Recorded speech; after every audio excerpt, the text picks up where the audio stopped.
Gente grande de verdade sabe que é pequena e por isso cresce. Gente muito pequena acha que já é grande e a única maneira dela crescer é se ela diminuir a outra pessoa.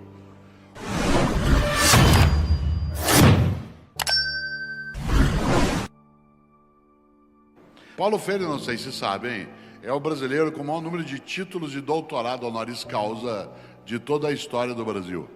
O Brasil tem 516 anos e Paulo Freire tem o maior número de títulos de doutorado da história desse país. Aliás, ele sozinho tem mais títulos de doutorado que os dois brasileiros que vêm depois dele juntos. E olha que quem vem depois dele é bom demais. Porque depois de Paulo Freire, o brasileiro mais honrado é o mineiro de Montes Claros, Darcy Ribeiro. Antropólogo, senador, professor, um homem, Darcy Ribeiro, que faz uma falta imensa. Quando jovem, ajudou os irmãos Vilas Boas a criar o Parque do Xingu. Isso é amor. Ajudou o baiano Anísio Teixeira a fundar a Universidade de Brasília. Ajudou o gaúcho Brizola a propor a ideia de escolas de período integral no Rio de Janeiro. Um homem amoroso. Interessante, Darcy Ribeiro, um homem que tem uma frase terrível. Terrível porque é verdadeira, por isso que eu acho que ele faz falta. Darcy Ribeiro dizia: fracassei em tudo que tentei, mas meus fracassos são minhas vitórias. Detestaria estar no lugar de quem me venceu. Olha que frase forte. E para um político mais ainda. Fracassei em tudo que tentei, mas meus fracassos são minhas vitórias. Detestaria estar no lugar de quem me venceu. Depois de Darcy Ribeiro, o brasileiro mais honrado com título de doutorado é o carioca, que vive em São Paulo. Aliás, somos vizinhos de bairro. Foi professor da USP, foi presidente da República, professor Fernando Henrique Cardoso. Os três primeiros brasileiros mais honrados na história são professores. Aliás, Paulo Freire era advogado. Muita gente acha que ele era pedagogo, mas ele era advogado. O que significa que alguns advogados ainda têm salvação. Paulo Freire, quando morreu, em 1997, já houvera recebido, atenção, 36 títulos de doutorado honoris causa por Harvard, Princeton, Cambridge, Oxford, Bolonha, Paris 4. Ainda recebeu mais 5 pós-mortem. É o brasileiro mais honrado. E era um homem, atenção, absolutamente humilde. Voltado para a diferença. Jamais subserviente. Há uma diferença entre humildade e subserviência. Uma pessoa subserviente é aquela que se dobra, que se humilha, que se enfraquece. Uma pessoa humilde é aquela que sabe que não sabe tudo, aquela que sabe que não é a única que sabe, aquela que sabe que a outra pessoa sabe que ela não sabe, aquela que sabe que ela e a outra pessoa saberão muita coisa juntas, aquela que sabe que ela e a outra pessoa nunca saberão tudo que pode ser sabido. Foi claro. Humildade. Paulo Freire era humilde, mas não era subserviente. Tanto não era que ficou 15 anos no exílio. 15 anos. De 1964 até 1979, em nome de uma ideia de que educação não é para domesticar, mas para humanizar. Que a tarefa da leitura não é humilhar, mas engrandecer. Que a tarefa da convivência não é desumanizar, mas, ao contrário, elevar a capacidade coletiva. Mas era humilde. Aliás, olha que coisa, olha aqui na minha mão se você puder. Paulo Freire, atenção, por que eu disse olha aqui na minha mão se você puder? Porque cada vez mais nós temos entre nós pessoas que não enxergam com os olhos, enxergam com os dedos ou com os ouvidos. Mas nós temos gente entre nós que não ouve com os ouvidos, ouve com os olhos. Mas nós temos gente que é diferente, mas não é desigual. Quando eu digo olha aqui na minha mão, eu estou esquecendo que pode ter aqui nesse lugar gente que não enxerga com os olhos e que não deixa de sê-lo gente porque enxerga de outro modo. Aliás, eu às vezes dei aula na Suécia e a primeira vez que eu fui à Suécia, eu tinha ido no final de semana, primeiro, eu estava de folga e eu decidi que eu ia sair porque de repente eu entrei num lugar para tomar um café. Tinha uma pessoa cega ali com a bengala e um cão-guia. Entrei numa livraria, tinha 2 pessoas surdas dialogando na linguagem sueca, claro, de sinais. Tinha cadeirante, gente com andador. E eu pensei, nossa, como tem gente com alguma deficiência na Suécia. Na segunda-feira, eu falei, deve ser por causa da Segunda Guerra. Na segunda-feira, fui para a universidade e resolvi olhar os dados estatísticos. Pois bem, no Brasil, tem 27% a mais de pessoas com alguma deficiência do que na Suécia. Por que eu encontrava com eles lá? Porque eles saem. Porque eles saem. Eles vão à escola, eles vão ao cinema, eles vão ao bar, eles vão à igreja, porque a estrutura é montada para que a pessoa que é diferente não seja tratada de forma desigual. Só agora que nós estamos trazendo para a escola regular as pessoas que têm alguma diferença. É difícil para nós não estamos acostumados ainda na escola. Para nós era mais fácil se as instituições especializadas cuidassem sozinha. A criança com Down, né, cega, surda. A questão é que isso é o exílio de quem é diferente. É claro que é difícil. Ninguém aqui, quem é professor ou professora aqui, sabe que para nós é uma encrenca uma criança em sala de aula que seja surda ou cega ou que tenha paralisia cerebral, porque nós não estamos ainda formados. Vamos ter que fazer isso. Mas, olha só, no Brasil, o diferente é invisibilizado. Lá na Suécia ele aparecia. Aliás, eu nunca tinha feito palestra só para cegos. Fui fazer há uns 10 anos na cidade de São Paulo. Existe lá o Centro Cultural São Paulo e lá tem a Sociedade Amigos da Biblioteca Braille. E eu fui fazer uma palestra, eram 400 cegos no auditório. Nunca tinha falado só para cego. Primeiro que eu tive uma encrenca, não conseguia fazer a palestra direito, porque enquanto eu falava ninguém olhava para mim. E aqui a gente vai controlando o auditório pelo olhar, a sala pelo olhar. Segundo, metade dele estava virado com a cabeça para cá, outra metade para cá. Claro, estava virado para a caixa de som. Terceiro, eu comecei a fazer bobagem. Afonso, no meio, né, da aula, eu dizia assim, vejam bem, que é vício de linguagem. Uma hora eu fiz uma bobagem que você não faz ideia. Disse assim, gente, lembra daquela cena do filme ET, do voo das bicicletas? Aí um cego bem na frente falou assim, professor, a gente não viu a cena, a gente é cego. Aí é que eu fiz a bobagem, foi aí. Eu disse para ele assim, você me desculpe. Ele falou, professor, não peça desculpas, descreva a cena. A gente é cego, a gente não é tonto. Atenção, atenção. Ele não estava me ofendendo, ele estava me ensinando. Não tenha pena de mim, aprenda a chegar perto de mim. Não tenha pena de mim, porque eu não enxergo como você, eu não ando como você, eu não raciocino como você, eu não ouço como você. A minha orientação sexual não é a mesma que a tua, a minha religião é outra, meu modo de vida não coincide com o teu. Não esqueça que eu sou um humano, isto é, não tenha pena de mim. Porque quando ela diz assim, você me desculpe, quase que assim, desculpe você ser cego. Descreva a cena, olha que coisa interessante. Por isso, olha aqui na minha mão, se você puder. Paulo Freire era um homem tão grande que ele sabia que era pequeno para poder crescer. Gente grande de verdade sabe que é pequeno e por isso cresce. Gente muito pequena acha que já é grande e o único modo dela crescer é se ela baixar outra pessoa. Digo de novo. Gente grande de verdade sabe que é pequeno e por isso cresce. Gente muito pequena acha que já é grande e a única maneira dela crescer é se ela diminuir a outra pessoa. O mundo do amor pela vida e pelo outro e por si mesmo exige que a gente se saiba pequeno para poder crescer. Quem entre nós achar que grande já é o suficiente, pequeno continuará. E o que me engrandece? A leitura. Quando eu me aproximo dos territórios que eu não sei, dos lugares que eu não vi, das culturas que eu desconheço, da alegria que é a nossa capacidade de uma vida que vibra. É claro que a primeira percepção de amor que se tem, no meu entender, é a ideia de amor fraterno. Afinal de contas, a palavra humano, em princípio, não tem singular. Embora humano esteja no singular, ela é plural. Mesmo que ela não tenha o S ao final, a ideia de humano é sempre plural.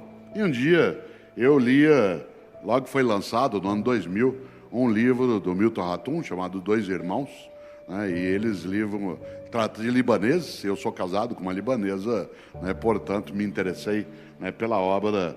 E ali, naquela leitura de Dois Irmãos, eu me lembrei de algo especial, que é, talvez, a ideia mais forte que nós temos de ter em relação ao ponto de partida da reflexão sobre o amor, a leitura e as diferenças, que é a narrativa inicial do livro do Gênesis. Livro do Gênesis esse que inspira a tradição cristã e a tradição islâmica, que influencia o Ocidente também na sua concepção, quando há o relato, ali no capítulo 13, 4 do livro do Gênesis, da história de dois irmãos. Esses dois irmãos, Caim e Abel, eles praticam a primeira cena de fratricídio.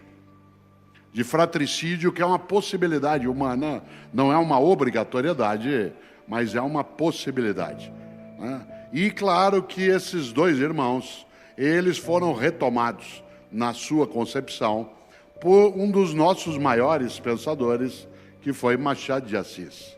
Machado de Assis, no livro Memórias Póstumas de Brás Cubas, tem uma frase apavorante, porque verdadeira. Escreveu Machado de Assis: ninguém confie na felicidade presente, há nela uma gota da baba de Caim. Olha que frase forte. Ninguém confie, ou ninguém se fie na felicidade presente, há nela uma gota da baba de Caim. E o que é a baba de Caim? É o resquício do fratricídio. A recusa às diferenças, a ruptura da ideia de humanidade, a não aceitação da condição da vida como fraternidade partilhada, ela é sim ainda o resquício da baba de Caim. O relato do assassinato de Abel por seu irmão não é nada mais do que a ausência do amor que ali se afasta. Um dia, Leonardo Boff, Frei Beto e eu decidimos conversar um pouco sobre felicidade. E fizemos um livro da editora Vozes chamado Felicidade Foi-se Embora. Aliás, o título é uma brincadeira, como sabem, com Lupicínio Rodrigues, que compôs uma música chamada Felicidade, cujo primeiro verso é uma afirmação, em que ele diz: felicidade foi-se embora, mas no nosso livro nós colocamos um ponto de interrogação, e é felicidade foi-se embora. O Lupicínio Rodrigues, que ao compor a música, nos provocou a pensar algo que é felicidade. Pois bem, a ideia de felicidade, ela tem que ser marcada pela percepção de fraternidade. E a fraternidade, ela exige a capacidade de acolhida, de acolhimento. Isto é, olhar o outro como outro e não como um estranho. E talvez a questão mais forte para esta Fliarachá esteja mesmo no livro do Gênesis, quando Abel, após ter sido assassinado por seu irmão, ali jaz, para nos lembrar do que deve ser lembrado, e Caim desaparece. E a divindade vai atrás dele e faz a ele a grande pergunta da vida, que é: onde está teu irmão? Onde está teu irmão? E Caim responde: sei lá, por acaso terei eu algo a ver com a vida do meu irmão? Por acaso serei eu guarda do meu irmão? Tenho eu que tomar conta da vida do outro? Claro, isso é amor. O amor é a capacidade de cuidar-se e de cuidar. Cuidar de si, cuidar do outro, cuidar da natureza, cuidar da convivência. A ausência de amor é a recusa à capacidade de cuidar. E não por acaso os lusitanos usam a expressão pensar também como sinônimo de cuidado. Pensar uma ferida, pensar uma dor. E é claro que a leitura, ela é uma das maneiras de pensar, né, no sentido de curar e também de refletir das nossas dores. Aí, grande questão que Leonardo Boff várias vezes responde nos seus livros: onde está teu irmão? A grande Teresa de Calcutá, colocada agora como santa pelos católicos, ela tem uma frase, com ela eu concluo, que eu acho inesquecível. Ela disse um dia: difícil é amar o próximo, amar quem está longe é fácil. Difícil é amar o próximo. Ter pena de alguém que lá no Sudão foi atingido pelo ebola. Ficar triste porque alguém na Nigéria foi assassinado pelo Boko Haram. Se entristecer porque alguém no norte do Iraque foi executado pelo Estado Islâmico. É moleza. Duro é amar o próximo, que é o que está na tua cidade, na tua casa, na tua praça. E nesse sentido, amor, leitura e diferenças nos coloca uma questão. Onde está teu irmão? Que eu acho que é das leituras, talvez aquela que carrega a percepção de uma amorosidade intensa, que foi exatamente a relação dele com Beatriz. Você que me desafia nas datas, essa semana foi aniversário de morte do Dante Alighieri. Agora, quarta-feira, ele morreu exatamente no dia 14 de setembro de 1321. E é interessante porque o grande Dante, ele ao escrever a comédia, depois chamada de Divina Comédia, ele produziu ali um momento especial, que é logo no início, quando ele, antes até, de encontrar Virgílio, que vai levá-lo pelos passeios, pelo submundo, Dante começa dizendo, nel mezzo del cammino de nostra vita. No meio do caminho da minha vida, isto é, eu comecei a pensar sobre o que é a minha vida, o que é a minha convivência, o que significa aquilo que em mim está. E é interessante porque essa primeira frase, no meio do caminho da minha vida, Dante tinha por volta de 35 anos, quando produziu a obra, ele pensava sobre o que deveria ser a vida dele.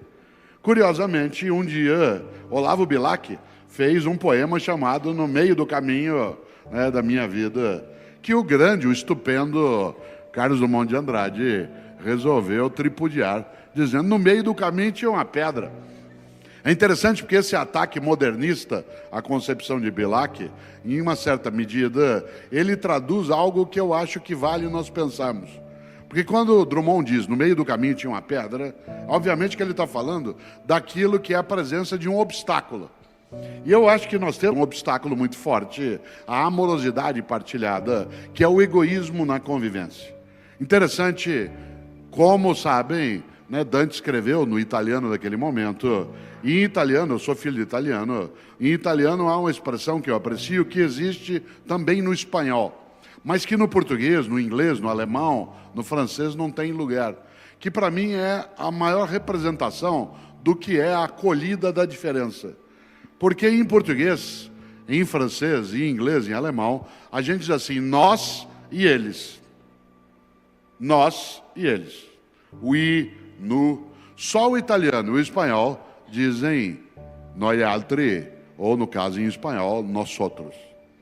Eu acho que, inclusive, a concepção de nós outros, de noi altri, ela é muito mais forte do que a ideia de ter uma primeira pessoa do plural no singular. Porque a ruptura do amor e da diferença se dá quando eu escrevo a primeira pessoa do plural no singular. Isto é, nós e eles. Nós e eles. Nós acabamos de participar de uma comemoração belíssima, que é uma Olimpíada. Mas uma Olimpíada, não falo da que está ainda em curso, mas da anterior, ela é uma das contradições da humanidade, porque a gente fala do espírito olímpico, dos arcos que se unem, mas primeiro, para celebrar a paz, precisamos de milhares de soldados. Para celebrar a paz, precisamos de tanques na rua para garantir que a gente fique em paz na hora de comemorar a paz, senão nós nos matamos reciprocamente. Para comemorar a paz, cada país faz algo que eu acho estranho, que é para mim uma das recusas à ideia de vida coletiva, que é o hino nacional. Claro que eu gosto do nosso hino, aprecio outros também, mas a existência dos hinos nacionais, ela é um indicador ainda de limitação amorosa nossa. Se você observa, cada hino nacional, quase sempre ele fala de fratricídio. Cada um deles diz, pega, esfola, arranca, enfia a espada no outro até o fim. Exceto o nosso, que diz, se precisar, o filho teu não foge à luta. Mas se precisar. Verás que o filho teu não foge à luta se precisar. É interessante porque pode parecer tolo, mas a existência de hinos nacionais, sem negar o gostoso, que é a ideia de comemorar a nacionalidade, um dia, eu tenho isso como sonho, um dia nós não vamos ter hinos nacionais. Não porque eles não tenham beleza, mas porque eles são, num determinado momento da história humana, um indicador de separação e não de junção. Olha que interessante, eu ia ensinar os alunos questão da diversidade religiosa, e eu dava a eles um exemplo, Afonso, que era o seguinte, por exemplo, 2 de novembro, que uma parte dos cristãos comemora, especialmente católicos, como o dia de finados, de lembrar seus mortos. Você tem, por exemplo, um cristão na beira do túmulo com um maço de flores para homenagear a pessoa que ele quer honrar. De repente, no túmulo ao lado vem chegando um budista trazendo umas tigelinhas com comida e coloca em cima do túmulo. O cristão nada fala porque ele é educado, mas ele pensa por dentro, ué, que hora que o defunto vai sair para comer essa comida? Na mesma hora que o seu defunto sair para cheirar as flores.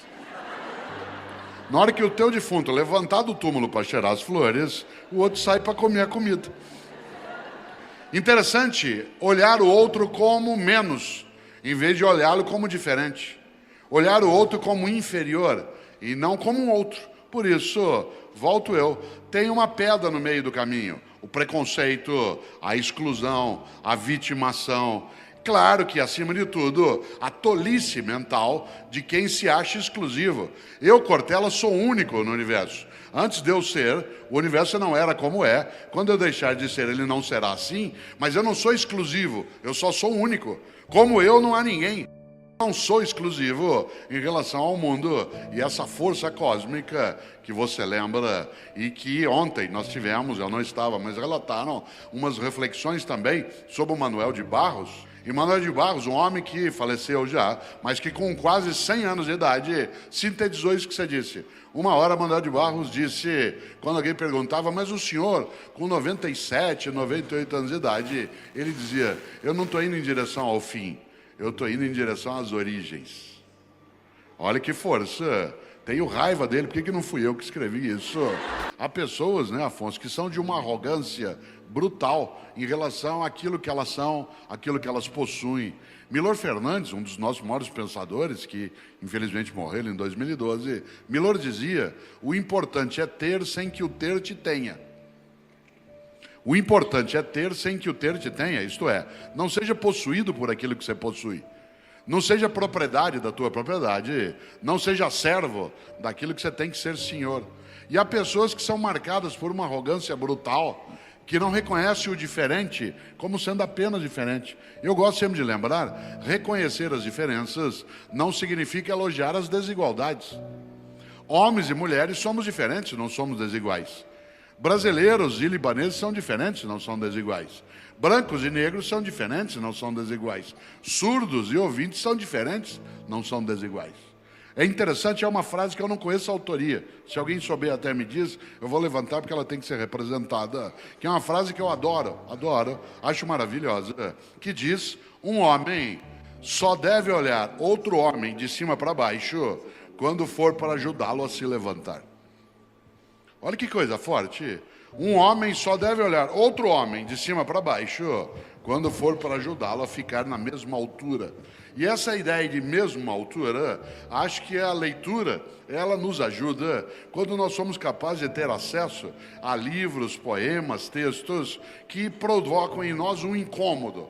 Isto é, nos obrigam a pensar de outro modo, fazem com que a gente não se habitue com essa ideia da arrogância, da petulância, daquele que de modo algum imagina que se construa ali a ideia de diferença sem que ela signifique desigualdade. A diferença é um dado biológico, é um dado cultural, um dado histórico. A igualdade é um componente ético. É aquilo que o Leonardo chama de a ética do cuidado. A necessidade de cuidar para que a gente não apodreça a nossa condição. a percepção da esperança. Afinal, lembrando o nosso Dante de novo, lá no ato terceiro, né, da comédia na parte inicial do inferno, a frase é clássica: o que é o inferno? E essa vida pode ser um inferno. E alguns dizem: isso aqui está um inferno. Às vezes falam da cidade, da família, da política, do time que torcem. Já imaginou? O que é o inferno? Está lá no Dante. É deixar fora qualquer esperança. Lasciate fuori uma esperança se voi que entrate. Deixar fora qualquer esperança, você que entra. E o que é a ausência de esperança? É a incapacidade de afeto. Afeto pelo outro, afeto por si, ser objeto de afeto, afeto pelo mundo. E nesse sentido, claro, o desespero é exatamente o exílio, né, da amorosidade. A leitura, às vezes, nos faz tirar esse exílio e trazer de novo para o nosso território. E é interessante porque a relação amorosa com os livros, com a literatura, com a leitura, ela vai se construindo no tempo. E uma das coisas que a leitura mais me ofereceu na vida foi o contato com as diferenças. Afinal de contas, eu nasci em Londrina, no norte do Paraná. Quando eu era criança, não havia televisão na minha cidade. A primeira vez que eu vi televisão, eu tinha 10 anos. Não é que não havia televisão na minha casa, não existia TV, né, na minha cidade. O cinema era uma coisa rara. Por onde eu entrava no mundo daquilo que era diferente? Pela leitura. Por exemplo, o primeiro livro que eu me lembro de ler, e li várias vezes, foi Reinações de Narizinho, do Monteiro Lobato, em que eu pude mergulhar lá naquele reino das águas claras, encontrar Emília, Visconde de Sabugosa. Depois eu fui lendo outras coisas do Monteiro Lobato. Depois aconteceu comigo uma coisa curiosa. Eu tinha 6 para 7 anos de idade e eu tive hepatite. Hepatite, quando eu era criança, a hepatite exigia que você ficasse de repouso absoluto por 3 meses. 7 anos de idade, sem existir televisão na minha cidade, deitado durante 3 meses sem poder sair da cama, porque a medicação na época não era tão suficiente e você tinha que ficar 90 dias, não podia levantar nem para tomar banho. O que faria um menino aos 7 anos de idade, hoje, se tivesse que ficar 3 meses parado, televisão o dia todo, internet, tweetando. Claro. E eu? Só tinha uma saída. Como é que eu ocuparia a mente? Leitura.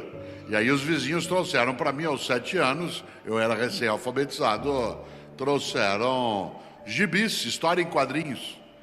A questão é que em uma semana acabou, que a vizinhança tinha. Era uma cidade pequena. Aí se começou a trazer livros infantis. E aí eu comecei a ler mais coisas do Monteiro Lobato, mas depois de 2 semanas não tinha mais livro suficiente. E eu tinha um dia inteiro pela frente. Aí começaram a trazer para mim livros que tinham em casa. Dostoiévski, Os Irmãos Karamazov, de Dostoiévski. Trouxeram Cervantes, isto é, Dom Quixote. Trouxeram o Vermelho e Negro, do Stendhal. E eu, aos 7 anos de idade, li Irmãos Karamazov, do Dostoiévski. Não entendi nada. Mas fiquei com um fundo de sensação sobre a diferença do que era, por exemplo, a alma russa. É no Irmãos Karamazov que Dostoiévski usa uma frase que você conhece. Uma hora um personagem vira para o outro e diz: se Deus não existe, tudo é permitido.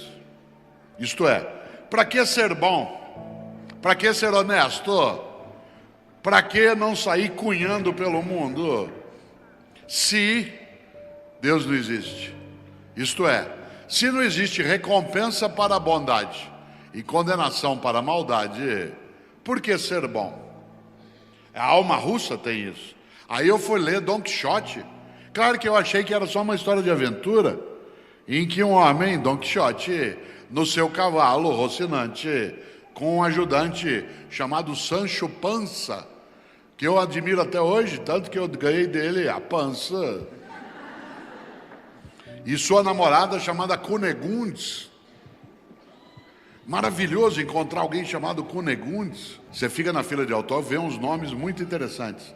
E eu gosto muito de nomes diferentes, porque é isso que faz com que eu cresça meu repertório. Se todo mundo tivesse o mesmo nome, eu ia ficar limitado no conhecimento. Ainda bem que aparecem nomes diversos, e eu olhava aquilo, e olha que interessante, aos poucos eu criei uma paixão pelos livros, mas os livros que hoje, pelos quais eu tenho amor, eles me permitiram entender a diferença. Ler Mark Twain, Memórias Fortes do Huckleberry Finn, por exemplo, para entender o que significava a dor da discriminação e do racismo do negro no sul dos Estados Unidos.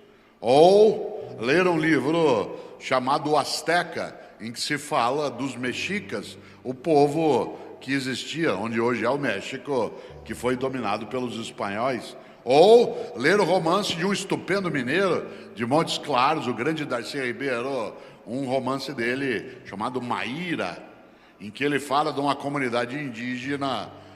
Ou ler sobre pessoas que perderam a família, pessoas que perderam partes do corpo, pessoas que nasceram sem a capacidade de ouvir, outros com alguma dificuldade de locomoção, outros com outra orientação sexual. A literatura, isto é, a leitura, colocou para mim, e coloca até hoje, a necessidade de eu não ser arrogante, de eu achar que eu sou a única forma válida de ser humano. Eu sou uma das formas de ser humano. Não sou a única, sou especial, porque que nem que eu, só eu, mas não sou só eu que sou assim. Todo mundo é que nem que eu, só eu. E nessa hora, volta um passo que é necessário trazer à tona. O que é a ideia de um amor? É um afeto de cuidado recíproco que tem que se dar em relação à vida na sua totalidade. Muita gente hoje não gosta de falar sobre amor, na suposição de que é uma coisa pequena, banal, tola. É gente que já apodreceu a esperança. É gente que já perdeu a capacidade de fazer a vida vibrar. Interessante. Eu tenho um livro que saiu mais recentemente, chamado Por que Fazemos o que Fazemos. E sabe, aqui algumas pessoas, eu tenho um hábito, quando eu vou autografar algum livro meu, eu sempre escrevo nele, além do teu nome e do meu, uma virtude. E nesse livro eu escrevo encantar. Por que fazemos o que fazemos? Encantar.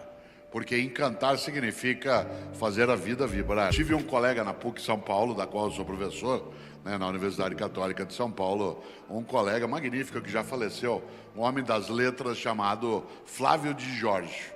O Flávio de Jorge era um homem com a capacidade magnífica de especialidade em filologia e literatura greco-romana clássica. E ele tinha uma vantagem adicional. Ele declamava em grego e em latim. Por exemplo, ele pegava a Ilíada e a Odisseia, obras atribuídas a Homero, e declamava em grego antigo.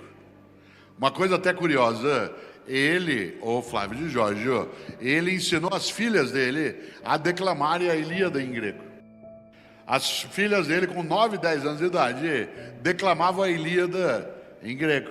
Uma criança de 9 anos de idade que declama a Ilíada em grego é uma criança absolutamente chata. No entanto, ele conseguiu uma coisa maravilhosa, que elas não usassem aquela habilidade para humilhar, mas usassem para encantar. Elas não declamavam para os outros, para mostrar aos outros que elas sabiam algo que o outro não sabia. Elas declamavam para encantar, para trazer beleza, para mostrar o quanto que a partilha daquilo que Homero, em tese, produziu, ela elevava a capacidade humana. O Flávio de Jorge e eu fizemos, Afonso, uma época em São Paulo, no sábado à tarde, das 16 às 18, uma coisa livre, não fazia parte do currículo, chamado Sarau Litero-Filosófica. As pessoas iam, ele falava de literatura clássica grega e eu de filosofia clássica greco-romana. Ficava lotado de menino e menina de 18, 20 anos de idade, que vinha ali para ouvir falar disso. Pergunta: o que levaria um ser humano em sã consciência a, num sábado à tarde, ficar 2 horas ouvindo falar de literatura? Uma única coisa: abrir a cabeça, impedir o apequenamento da reflexão, aumentar o repertório de ideias, deixar de ter uma vida banal, fútil, pequena, superficial. E um dia, Flávio de Jorge, ele estava declamando a Ilíada naquele sarau, com aquela voz marcante. De repente, ele virou para um jovem de 20 e poucos anos e falou assim: você já leu a Ilíada? E o rapaz baixou a cabeça e fez aquela cara que a gente faz quando acha que tinha que ter feito alguma coisa e não fez. E falou: não, eu não li. O professor Flávio começou a chorar. Chorou, foi lá, abraçou o menino e falou assim: eu te invejo muito, eu já li. Olha que coisa maravilhosa. Eu te invejo muito, eu já li, isto é, você vai ter uma chance que é ter o inédito lendo Homero. Claro, diria ele, que eu vou aproveitar se eu ler de novo, mas para você vai ser novo demais. Eu te invejo, eu já li. Olha que coisa, isso me lembra Clarice Lispector. Tem um trecho de um poema em que ela diz: aquilo que eu desconheço é minha melhor parte. Aquilo que eu desconheço é minha melhor parte. Isto é, dizendo de outro modo, o melhor de mim é aquilo que eu ainda não sei. O melhor de mim é aquilo que eu ainda não sei. O que a leitura nos oferece? Aquilo que eu ainda não sei. E que ajuda a proteger meu afeto, meu cuidado. Me apresenta a diferença, impede que eu seja arrogante, dificulta pelo menos. Oferece esperança. Esperança. Nossa Adélia Prado, aqui de Divinópolis, termina um dos seus textos dizendo: eu sempre sonho que uma coisa gera, nunca nada está morto. O que não parece vivo, aduba. O que parece estático, espera. Olha que poema forte. Essa ideia da diferença que chega, às vezes sorrateira, às vezes devagar, mas que chega para nós com a condição de permitir que a gente não seja arrogante. Humildade para saber que a gente não sabe todas as coisas. Humildade para saber que eu preciso estar permeável. Insisto, não é tudo que eu altero, mas aquilo que eu preciso alterar é preciso fazê-lo.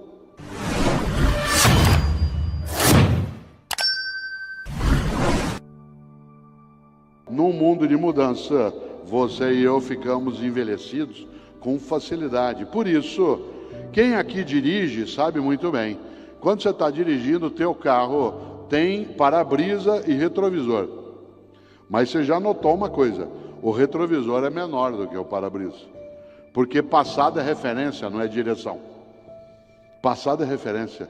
Tem gente na vida que dirige com um retrovisor desse tamanho e um para-brisa pequenininho e fica: no meu tempo, se eu pudesse, aqui não é mais assim. Precisa coragem, mas acima de tudo, precisa humildade. Humildade para saber que a gente não sabe todas as coisas. Humildade para saber que eu preciso estar permeável àquilo que eu tenho que alterar. Insisto, não é tudo que eu altero, mas aquilo que eu preciso alterar é preciso fazê-lo. Olha só, eu sou da área de filosofia. Sócrates é uma marca do pensamento filosófico, a tal ponto que a filosofia antiga é dividida em pré-socrática, socrática e pós-socrática. Sócrates é um exemplo de humildade na trajetória, uma pessoa que não envelheceu a cabeça, mesmo tendo ficado idosa. Aliás, quem é professor aqui, como eu, de filosofia, a gente faz uma coisa em sala de aula, no primeiro dia de aula, para pegar gente arrogante. Conhece gente arrogante? Gente arrogante é gente que acha que já sabe, que já conhece tudo, que não precisa mais aprender. É aquela pessoa que tudo que você fala, ela já viu. Você fala de uma cidade, ela já foi. Você conta de um filme, ela já assistiu. Aliás, o arrogante costuma dizer o seguinte: tem 2 modos de fazer as coisas, o meu ou o errado. Você escolha. Tem gente que é arrogante. Sabe como é que a gente faz sala de aula para pegar gente arrogante? no primeiro dia de aula, eu digo, gente, para fazer um levantamento, eu queria saber, por favor, quem aqui já leu algum livro do Sócrates? Sempre tem um que levanta a mão. E Sócrates não escreveu nada. Não existe nenhum livro do Sócrates. Tudo que Sócrates disse está registrado por Platão nos livros do Platão, especialmente nos diálogos. Não há nada do Sócrates. Nessa hora eu posso fazer uma coisa com aquele menino e não perder a oportunidade de pisar nele. Mas isso é antipedagógico, isso é tolo. Se eu quiser formar uma pessoa, eu não posso humilhá-la, eu preciso formá-la. E aí eu digo, para não humilhá-lo, seguinte, talvez você tenha ouvido mal, talvez eu tenha falado do Sócrates, você entendeu Sófocles, porque do Sócrates não tem nenhum livro. Aí o menino diz, isso mesmo, é o Sófocles. Mas quando a aula termina, eu vou até lá e digo o seguinte, nós dois sabemos o que aconteceu. Não faça isso. Fingir que sabe é uma tolice imensa num mundo de mudança. Fingir que sabe te deixa despreparado. Eu poderia ofender o menino em público, claro, nos tempos já ultrapassados, isso seria chamado de estímulo. Aliás, quando tem o professor, ou professora, na hora de distribuir as provas, fazia uma coisa horrorosa, distribuía as provas falando a nota em voz alta. Vou distribuir as provas, vocês fizeram quinta-feira passada. Vou fazê-lo por nota em ordem decrescente. Paulo, 5. Pronto, você já se preparava. Se o Paulo era 5, imagina dali para baixo. Para que fazer isso? Há uma regra básica: corrija no privado e elogie em público. Elogie em público, mas corrija no particular. Alguém que quer formar outro, corrige sem ofender, orienta sem humilhar. É um modo ultrapassado achar que você está estimulando pessoas quando você as machuca. Que nem na empresa. Até algum tempo, aquilo que hoje é chamado, com toda razão, de assédio moral, era chamado de estímulo. Seguinte, você se prepara, tá? Estou de olho em você. Vai almoçar, depois a gente conversa. Imagina, a pessoa entrava em pânico.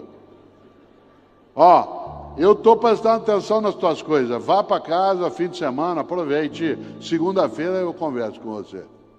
Isso hoje é considerado assédio moral, com toda razão, porque isso faz com que a pessoa se sinta aterrorizada.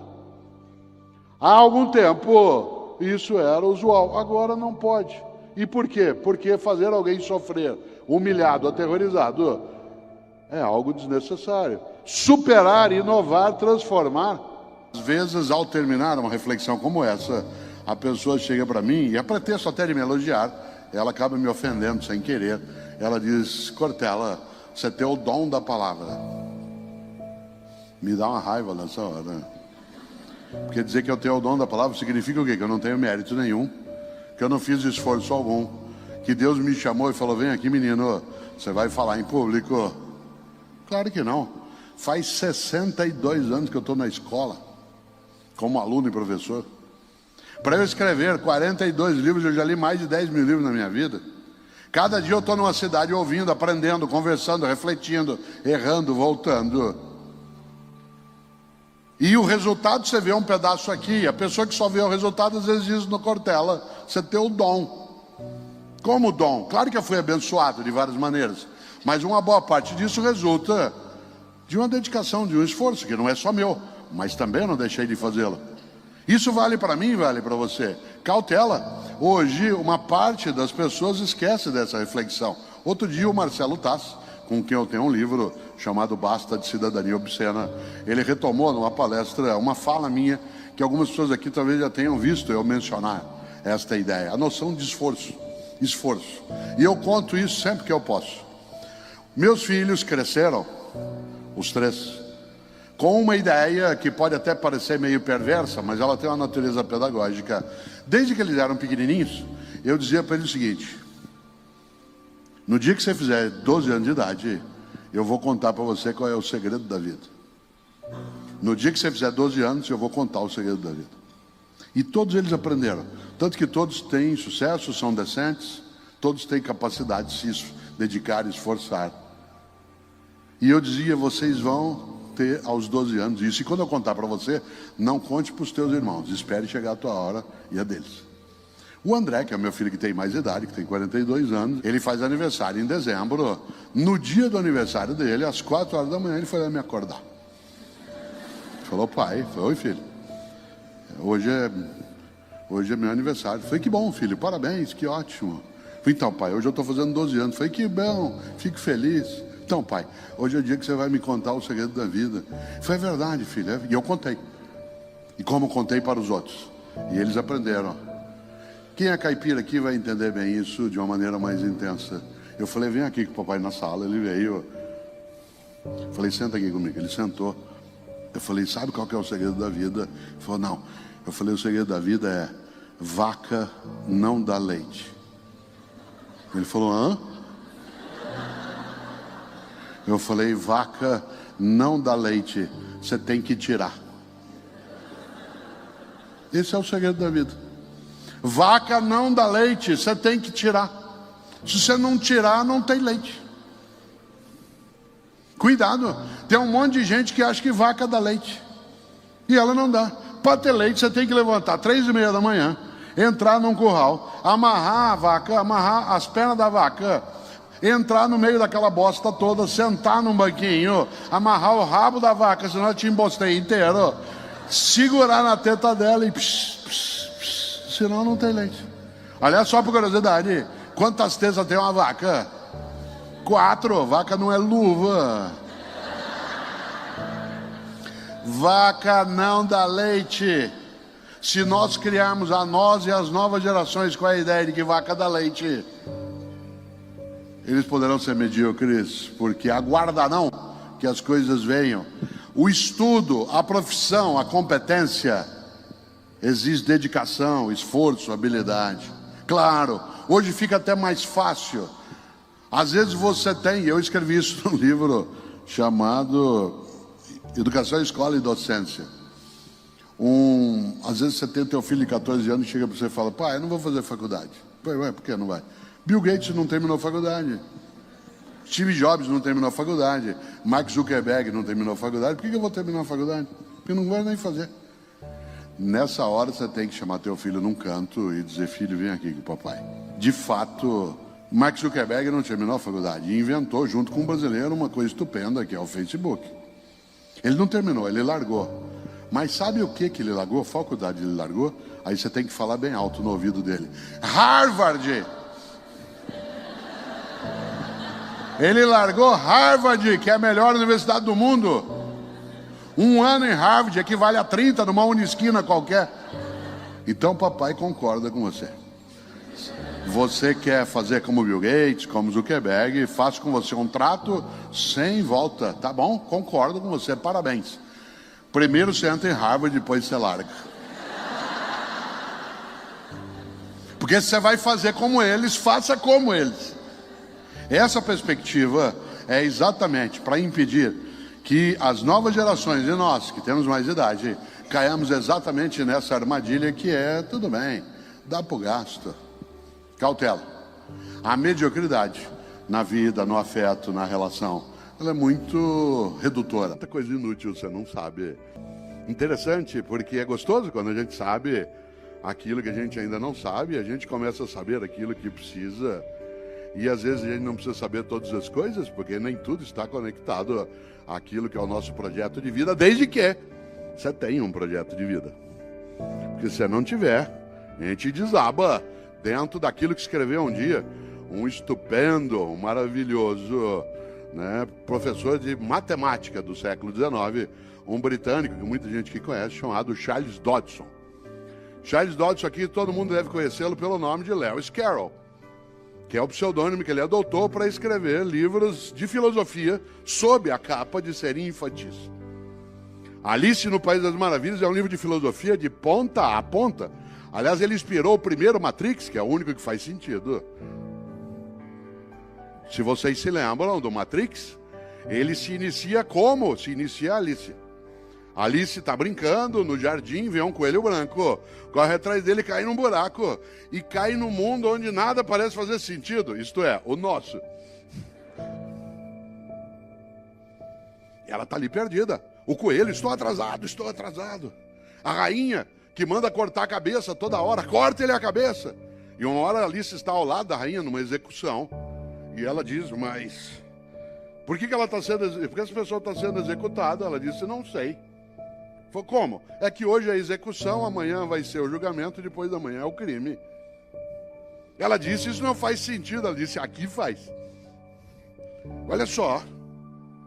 Lewis Carroll, um professor de lógica e matemática, que foi capaz de construir coisas, mas que nos alertou para algo que todo mundo aqui um dia leu, Lewis Carroll, ou assistiu os desenhos ou filmes, se lembra, que é a maior personagem que você e eu temos que conversar com os nossos filhos e netos. Meus 4 netos, eu gosto de lembrar que eu vou falar com eles sobre isso um dia, que é a personagem mais genial para pensar a vida, as gerações em ebulição, que é o gato. O gato, aquele gato que fica lá em cima, né, que tá sempre, só aparece o sorriso dele, às vezes só o rabo. Você se lembra que uma hora ali está perdida naquele lugar, não sabe onde está? O Matrix se inicia exatamente com isso. O Keanu Reeves, a personagem que ele faz chamada Neo, né, o novo, né, em latim, o Neo, ele está parado diante de um computador e começa a piscar a tela, Follow the White Rabbit. Naquela hora toca a campainha, ele vai abrir, tem um grupo de pessoas, entre elas uma mulher com um coelho branco tatuado. E aí tudo começa e vai na direção de uma grande pergunta, quer dizer, qual vida você quer? Aquela vida que é ilusória, que é dissimulada, que é apenas mera representação, ou você quer uma vida consciente, deliberada, em que você não é servil, não é robótico, não é alguém que perdeu sua autonomia ou liberdade. E é claro que o gato lá, uma hora ali está perdida, e ela vê o gato no alto da árvore e fala assim, o senhor pode me ajudar? E o gato, com aquele jeito tranquilo, ele diz, claro. Ela falou, para onde vai essa estrada? O gato fez a grande pergunta da vida, que é, para onde você quer ir? E ela falou, eu não sei, eu estou perdida. Ele disse, para quem não sabe para onde vai, qualquer caminho serve. Para quem não sabe para onde vai, qualquer caminho serve. Portanto, a grande reflexão a ser feita é para onde a gente quer ir? Com as nossas opções, nossas escolhas, numa vida que até pode ser curta, né, mas não precisa ser pequena de maneira alguma. E aí quando a gente imagina grandes cientistas como Darwin, aliás, muita gente ensina às gerações mais jovens algo muito perigoso, diz, como disse o Darwin, a sobrevivência do mais forte. Você não vai encontrar isso desse modo na obra de Darwin. A origem das espécies está escrito na forte luta pela vida, a sobrevivência do mais apto. O que é muito diferente.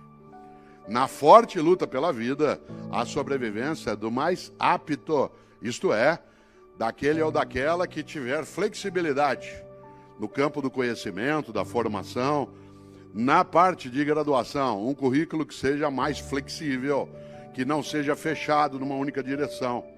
Que a gente não esqueça que nos tempos que nós estamos vivendo, ainda bem, não há uma correlação imediata entre carreira e graduação. Para vários de nós, carreira e graduação era uma correlação obrigatória.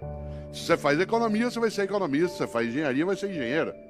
Nós temos hoje uma abertura de possibilidades no mundo do trabalho que permite que alguém que faça economia possa depois estar numa atividade de consultoria ou abrir, né, um restaurante ou estar numa atividade de convivência na mídia. E eu sou da área de filosofia.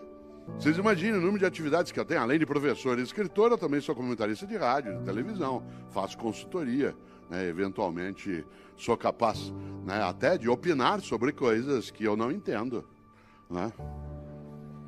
O que é um valor alto. Ai, que coisa boa. Por que eu estou dizendo isso? Porque nós não podemos, de maneira alguma, num mundo onde as coisas estão em ebulição, em grande alteração, admitir uma crença perigosa de que a nova geração pronta nasceu. E que ela se contenta, e nós também, em ser atingida por algo que eu lembrava antes, que é a síndrome do possível. Coragem não é ausência de medo. Coragem é a capacidade de enfrentar o medo. Gente que diz que não tem medo não é corajosa, ela é inconsequente. Uma pessoa inteligente tem medo. Aliás, o doutor Osíris Silva é autor de uma clássica frase.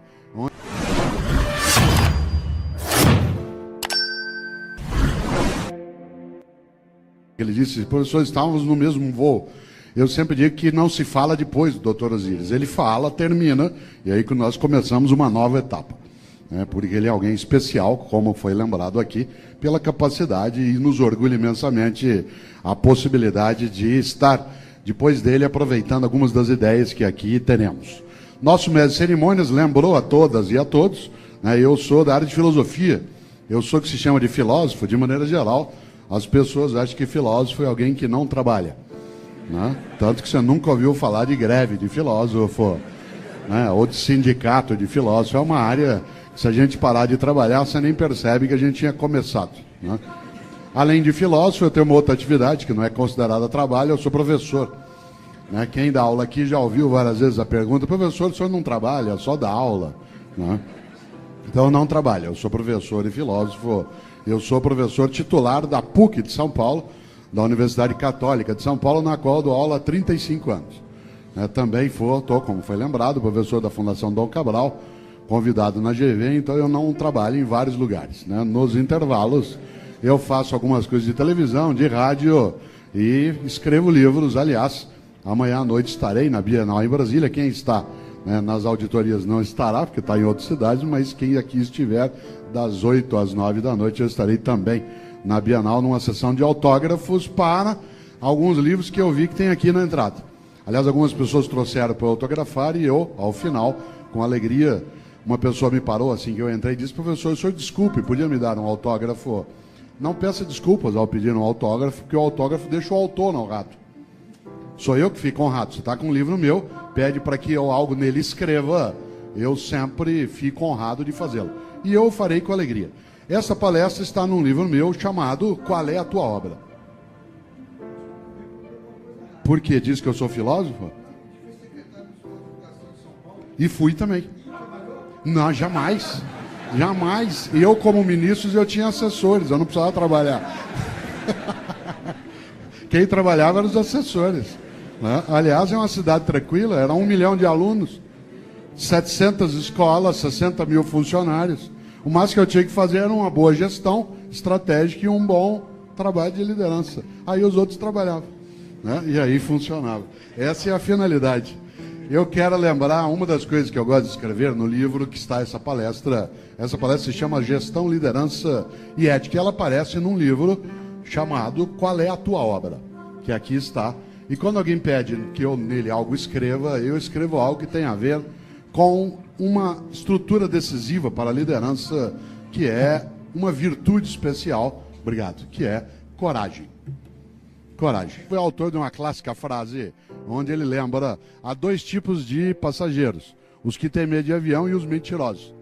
Não casualmente, quando o brigadeiro entra e diz: vamos mudar isso no painel, ele está preocupado com a segurança, da capacidade, a eficácia. Quando nós temos um seminário de gestão estratégica e liderança no STM, nós estamos olhando o mais antigo Tribunal Superior no Brasil, para que ele fique antigo, mas não fique velho. Há uma diferença entre ser antigo e ser velho. Há várias cidades que são antigas e não envelheceram. Os tucanos que continuam voando na França são antigos, mas não são velhos. De maneira geral, se costuma dizer na aeronáutica, não se envelhece um avião, ele pode ser mal mantido, ele pode não ser renovado. Isso vale para várias áreas. Por que eu estou dizendo isso? Porque eu escrevo normalmente nesse livro, além do teu nome, claro, coragem. Coragem não é ausência de medo, coragem é capacidade de enfrentar o medo. E eu vou contar uma coisa que nós temos de ter medo. E repito, gente inteligente tem medo. A única coisa que levou Aquiles, o grande semideus grego, à morte, foi ele achar que era invulnerável. A melhor maneira de ficar vulnerável é achar que é invulnerável. A melhor maneira de você ficar inseguro é achar que já está seguro. Afinal de contas, aquele ou aquela que se supõe invulnerável não toma cuidado e continua fazendo do mesmo jeito que já fazia. Dr. Osíris citou Albert Einstein. Uma das frases do Einstein que eu mais gosto, além da que ele citou, é uma em que Einstein diz que tolice é fazer sempre do mesmo jeito e esperar resultados diferentes. Tolice, um sinal de tolice, é fazer sempre do mesmo modo e esperar que haja resultados diferentes.